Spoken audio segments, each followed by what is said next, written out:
Hello दोस्तों, welcome to forex राजा। आपका channel USD INR analysis के लिए हिंदी वाले एक सेकेंड रुक जाइए। For those people looking for English analysis, just forward the video to the middle of the video till the end is the English analysis. तो दोस्तों, आइए देखते हैं आज क्या हुआ और मैंने आपको कल क्या बोला था एनालिसिस में। दोस्तों, मैंने आपको एनालिसिस में कल नीचे का एक लेवल दिया था, वो था 82.80 और मैंने क्लियरली आपको बोला था कि अगर नीचे जाएगा तो 82.80 ब्रेक करने को वेट कीजिए या बाय ऑन डिप्स कर सकते हैं।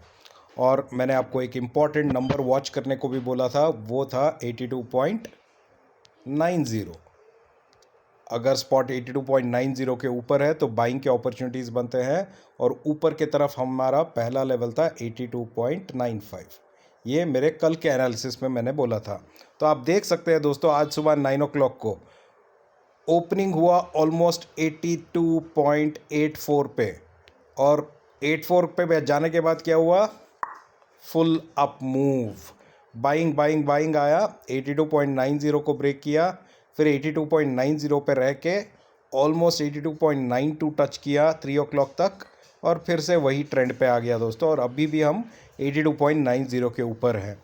मैंने अपने टेलीग्राम चैनल पे अपडेट किया था दोस्तों आपको करीबन 4 बजे कि स्पॉट 82.90 के ऊपर ही ट्रेड कर रहा है, तो थोड़ा कॉशियस रहिए। शॉर्ट पोजीशन वाले जिन्होंने भी शॉर्ट पोजीशन बनाई है वो थोड़ा कॉशियस रहिए, ये मैंने क्लियरली बोला था। और मैंने ये भी बोला था कि थोड़े पोजीशंस में कैरी फॉरवर्ड भी कर लूँगा। तो अब देखते हैं, अब थोड़ा इंटरेस्टिंग होते जा रहा है कि आगे क्या हो सकता है। दोस्तों, कल सुबह 8 बजे या 7:30 बजे से 8 बजे बैंक ऑफ जापान की इंटरेस्ट रेट डिसीजन है दोस्तों। वो इम्पॉर्टेंट इवेंट है, उसके बेसिस पे थोड़ा मूवमेंट आने की भी चांसेस बन सकती है। तो पहला तो आज भी हम वही लेवल मार्क कर लेंगे अपने लिए, वो है 82.90, यही लेवल मार्क करेंगे। और अगर स्पॉट 82.90 के नीचे है तो वेट करना बेटर है जब तक 82.80 ब्रेक ना हो जाए। इसके बीच में ट्रेड मत कीजिए, 82.90 और 82.80 के बीच में ट्रेड मत कीजिए। अगर स्पॉट 82.90 के ऊपर है तब बाइंग के चांसेस बनते हैं। अब बन जाएगा फर्स्ट इम्पॉर्टेंट लेवल, वो है 82.96। और अगर स्पॉट 82.96 के ऊपर गया दोस्तों तो स्पॉट जा सकती है 83.06 तक। तो ये लेवल्स याद रखिए दोस्तों, कल के लिए आपको ये लेवल्स बहुत ही इम्पॉर्टेंट है। और अगर आपने ये लेवल्स के मुताबिक नहीं ट्रेड किया तो आपको प्रॉब्लम होने की चांसेस है। नीचे की तरफ अगर 82.80 ब्रेक होता है तो इमीडिएट सपोर्ट जो मैं देख रहा हूँ वो है 82.72 पे। उससे पहले कोई सपोर्ट नहीं आएगा अगर 82.80 ब्रेक करता है तो। बट अगर 82.90 के ऊपर है तो बाइंग के चांसेस बन सकते हैं। और अगर इंटरेस्ट रेट, जापान ने इंटरेस्ट रेट्स नहीं बढ़ाया और सेम इंटरेस्ट रेट्स रखा तो अच्छी अप मूव आने की भी चांसेस बन सकती है दोस्तों। आशा करता हूँ कि आपको वीडियो अच्छा लग रहा है। जो भी मेरा वीडियो पहली बार देख रहा है मैं उनको रिक्वेस्ट करता हूँ कि मेरे चैनल को सब्सक्राइब कीजिए, और नीचे मेरा टेलीग्राम का लिंक है उसे भी क्लिक करके टेलीग्राम ज्वाइन कर लीजिए दोस्तों।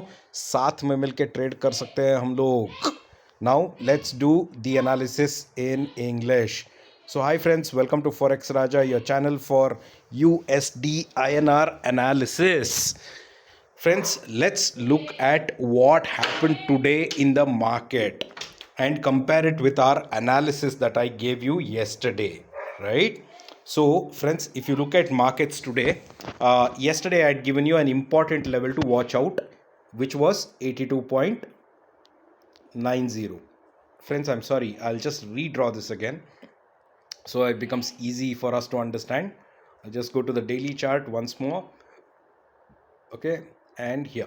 All right, so friends, yesterday I had given you an important level to watch, which was 82.90. I told you in my yesterday's analysis, you can check it, and I told you very clearly that if spot is above 82.90 it can go on the upside, and if spot is below 82.90 then don't sell, wait until spot breaks the lower level I told you, which was 82.80, right? And see at what happened at 9 o'clock today. 9 in the morning, spot fell to 82.84. Now if people have sold at this point, then that's a wrong decision, because you have to wait until spot breaks 82.80. But from here you can see immediately buying came, spot broke 82.90, stayed on 82.90, tried to break 82.92, and again by the end of the day we were almost at 82.90 level itself. So you have to know your levels. I told you yesterday also, I'm telling you again today, don't be under the misconception that if spot falls a little bit,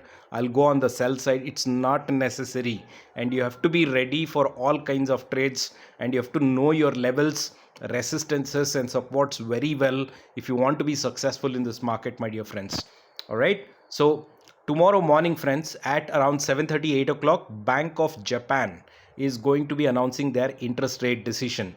That has an impact on this pair, and we all need to be ready to manage and work that decision. So if Bank of Japan does not change its interest rates decision, or if they don't change their interest rates, then rupee could become weaker and dollar can become stronger. But if there is any kind of a change, there could be some turmoil. So let's see what happens. So for tomorrow also, friends, the same level we'll watch out, which is 82.90.